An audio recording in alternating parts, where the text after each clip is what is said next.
You've been told your whole life, sit up straight, shoulders back, chest up, and you tried, and it worked for about 10 minutes until you couldn't any longer and you went straight back to what you were doing before. Here's the thing, it's not a discipline problem. It's not because you're lazy or not trying hard enough. It's because you physically can't hold that position. Not yet anyways.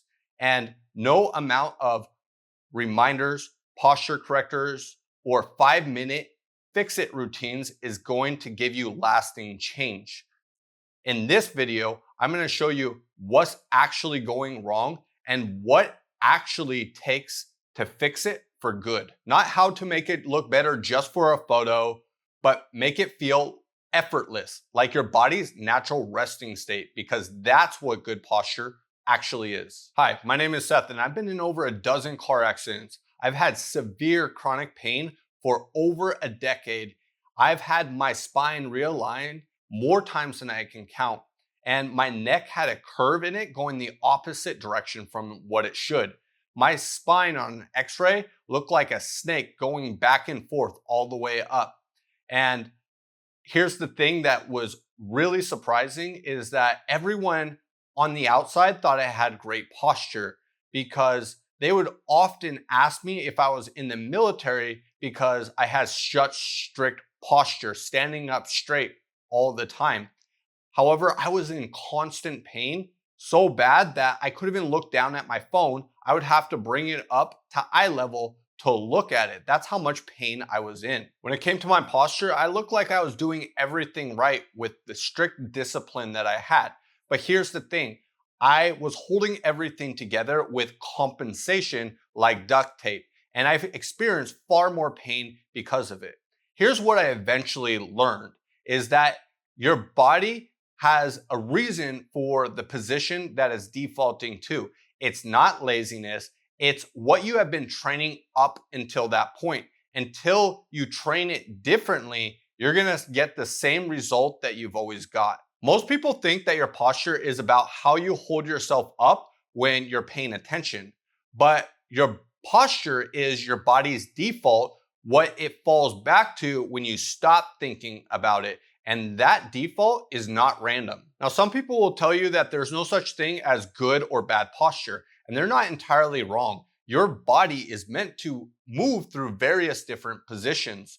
However, the problem isn't the positions that you move into, it's lacking the ability to move into or out of certain positions. When gravity and the law of adaptation take over and you fall into these certain patterns that go against your muscles and your joints, causing them to work harder than they should.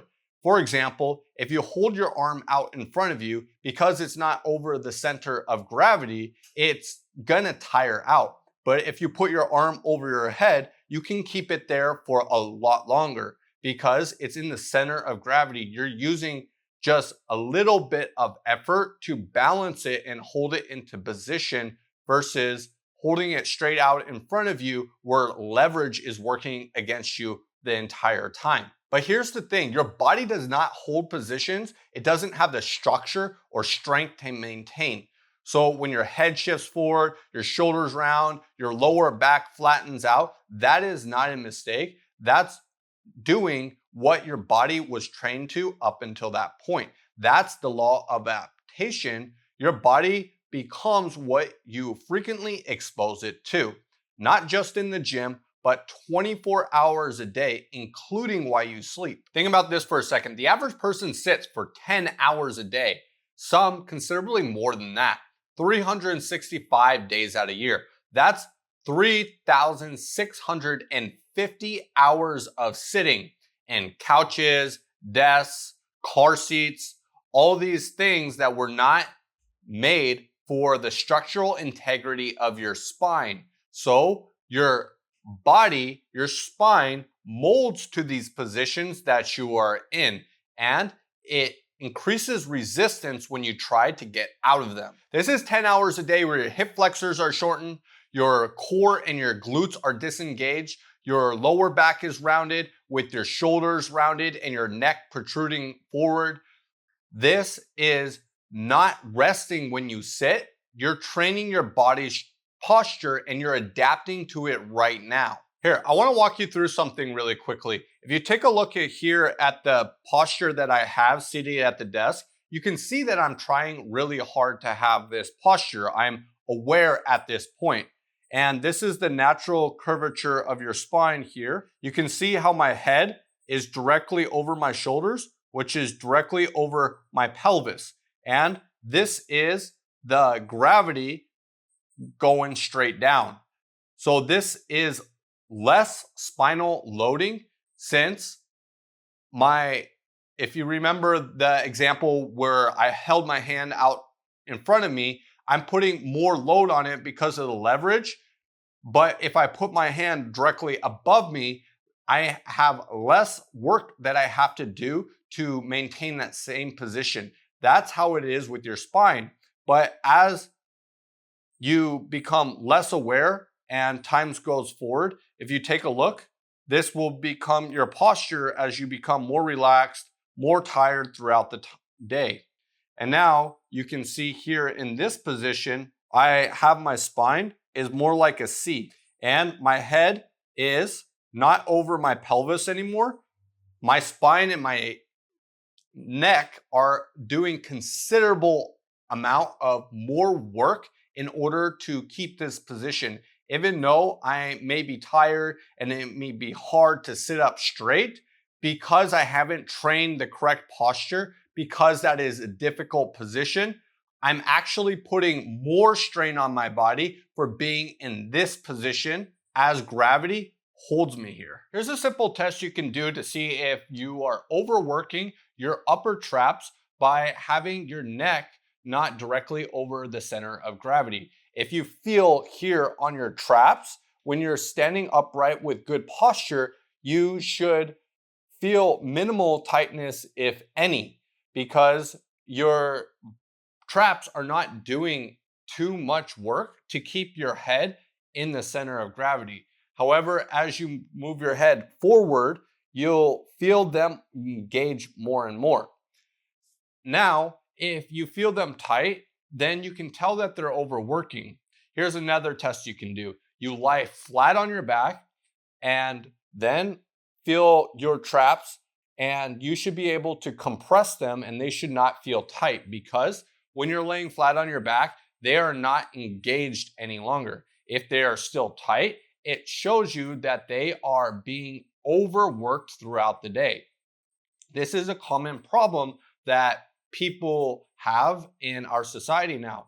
I used to have this problem, and my masseuse would have to dig in there with a stone piece that was used for crushing garlic and things like that in the kitchen. She would dig in there and try to break up a lot of the scar tissue I had from car accidents, and because it was so chronically tight. However, now my traps, because of my good habits over time, they are considerably loose and functioning properly, where my wife's traps are now in the same position that I was 10 years ago. And the reason why is because of habits and how you train for the years to come. What are your habits that you're doing and putting in place as time goes in? This matters more than people realize, because here's the thing. If you're tired and exhausted at the end of the day, a lot of that has to do with your posture, because if you were working harder because of your bad posture, like we just explained, then you're naturally going to be more tired throughout the day. If you are having to put in less effort, you're gonna have more energy, you're gonna feel greater. Here's some numbers that will scare you. When your head is right above your shoulders, your head is around 10 or 12 pounds, but that changes really quickly. At 15 degrees, that's the common glance when your spine is when you're just looking at your phone. That head is now 27 pounds. At 30 degrees, which is a typical position when somebody's looking at their laptop, that is 40 pounds. Your head goes from being 10 pounds to 40 pounds. And now at 45 degrees, where most people's head sits when they're reading at a desk, it is 49 pounds. Now your body has to hold your head up. So from going all the way from 10 pounds for your head, increasing that 4 to 5 times, and that is dependent on whether you have correct posture or not. For every inch that your head has to move forward over the center, you're putting an extra 10 pounds of weight you have to hold up. The average desk worker has their head 2 to 3 inches forward. That means that they're putting an extra 20 to 30 pounds on their head because they have to hold this up. So imagine you putting a 20 to 30 pound plate on your head while you're working all day long. Of course, at the end of the day, you're gonna be tired and exhausted and drained, even though you were just sitting down all day. It's because your upper traps were overworked. But it isn't as simple as just pushing your head back, because if it was, then you would have probably already done that already and fixed it. But when your head is protruding forward, then you are not only working your upper traps more, you're also not working other areas that you should be in order to keep upright posture. One of those being your lower traps, and when your shoulders are forward, when you're working on the computer, you're not working your external rotators. And so you are training your body to be in this position. So when you try to move yourself out of it, it feels nearly impossible. Try to do this, for example. Round your shoulders like your hands are in front of you, and then try to push your neck over your shoulders. Do you feel how difficult that is? Like you're fighting against an external force? It's because that it is nearly impossible because of the structure that you have. So it is a chain reaction that happens when you don't have other muscles engaging like they're supposed to. You have to first have your shoulders in proper posture to move your head back.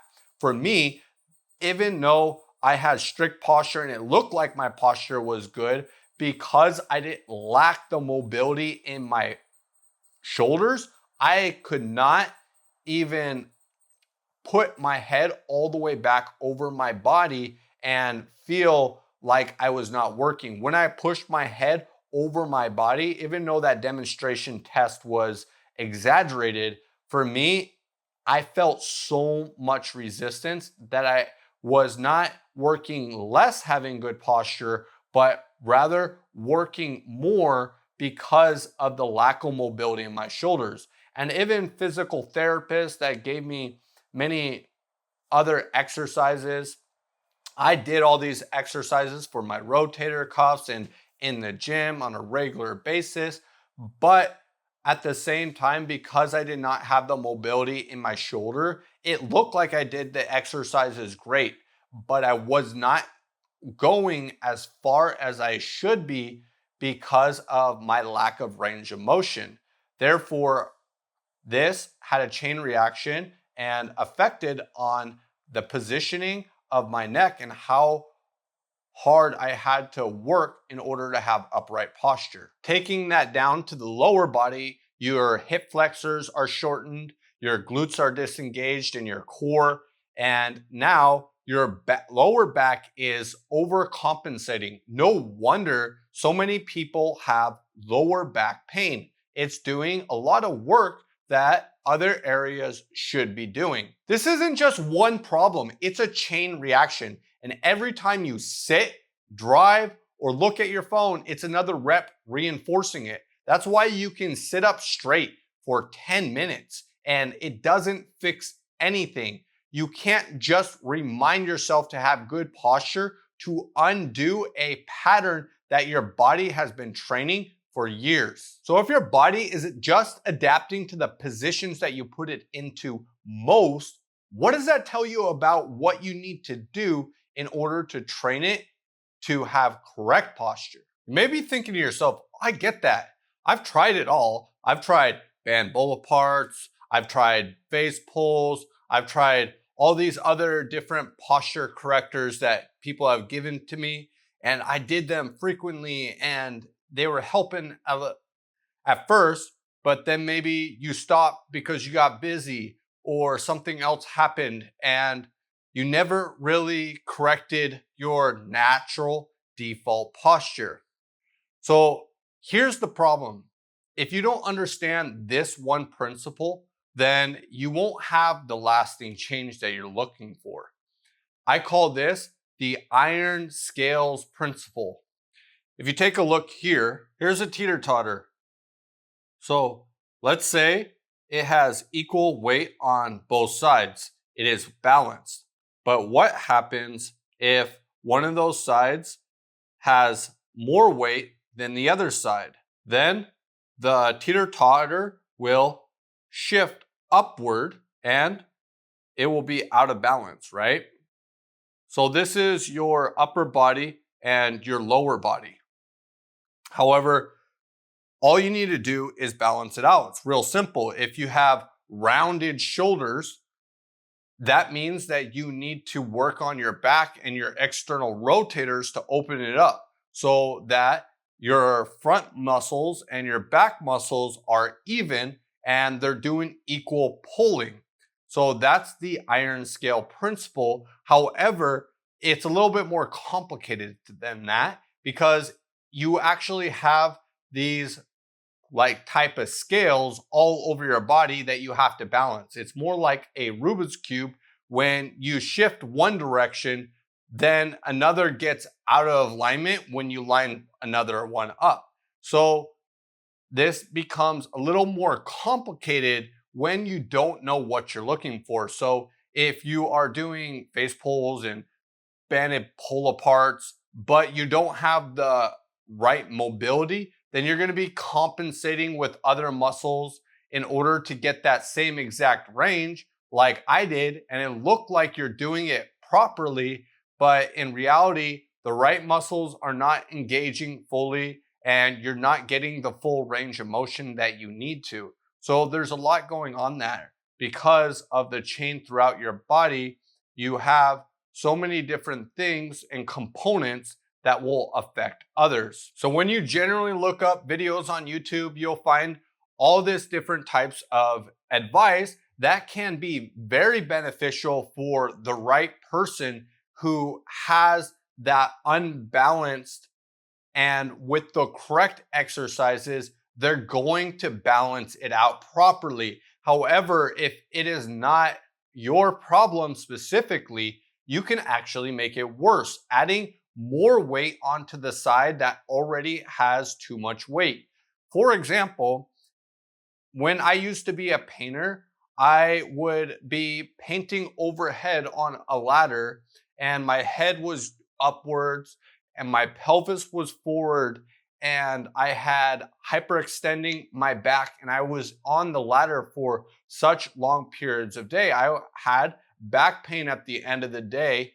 And if I did these exercises that everyone is advising people to do that are great for the average person for desk work, that would have made my pain worse because I would be training the wrong side of it. So the same thing goes though for people that are at a desk. It may appear that they both need the same solution because people that have sit at the desk, they're rounding their shoulders, they have tight hip flexors, they all have these commonalities. However, two people that have the same job and sit at a desk, like my wife and I both do now, when you look at us individually, we actually are completely different. She had a previous injury from being in high school and tore her ACL. So she has a lot of limitation when it comes to her knee, and then also had some kids, which gave her some other further limitations in her lower body. However, her upper body, she is quite mobile despite having rounded shoulders and a forward neck, which she needs to correct her posture. It's less about being mobile because she can get into the proper posture quite easily with her upper body. She just needs to do some more strengthening in the ranges that she has. Where for myself, I had to work on more mobility first for my external rotation of my shoulders so that I could have the right position and my mid back and allow my neck to be centered over my body. And through increasing the mobility, then I was able to strengthen the ranges I gained after that, where my lower body is the exact opposite. And I am quite flexible compared to my wife when it comes to that. So even though you may have a similar job as somebody else, does not mean that you have the same fix.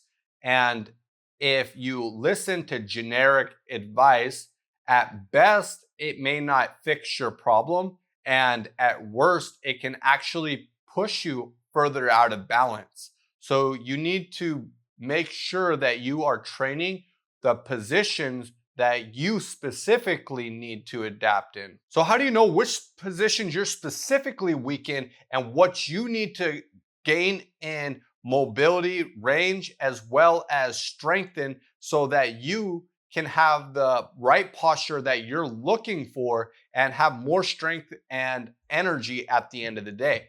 Well, it's a little more complicated than a quick answer. However, here are some areas you can start taking a look at. First, what are the positions that you avoid because either they're uncomfortable and you don't move into them because you don't like being in them, or you just don't get into those positions every single day due to your work-life balance? Or is there other things like injuries that you may have had where your nervous system are guarding those areas and you're extra tight in? Or are there other areas that you're extra tight in and it makes it extremely difficult to move in certain ranges? So these are the areas you can take a look at. But my next video is going to do the job in actually delivering on how you can find what you need to work on so that you can build a body of iron. Posture is not just a habit, it's a structure. It's not a discipline problem, it's an adaptation problem. And the fix for everyone is not the same, not even close. You're only as strong as your weakest link. And unless you find the weak link and fix it, then your posture will always feel like an uphill battle. That's why I built something to help you. It's called the Iron Body Assessment. It's going to help you target and find those weak links and strengthen them so that you can have the right posture, be less fatigued and stronger at the end of the day. The link will be in the description. And if this video was helpful to you at all, hit subscribe.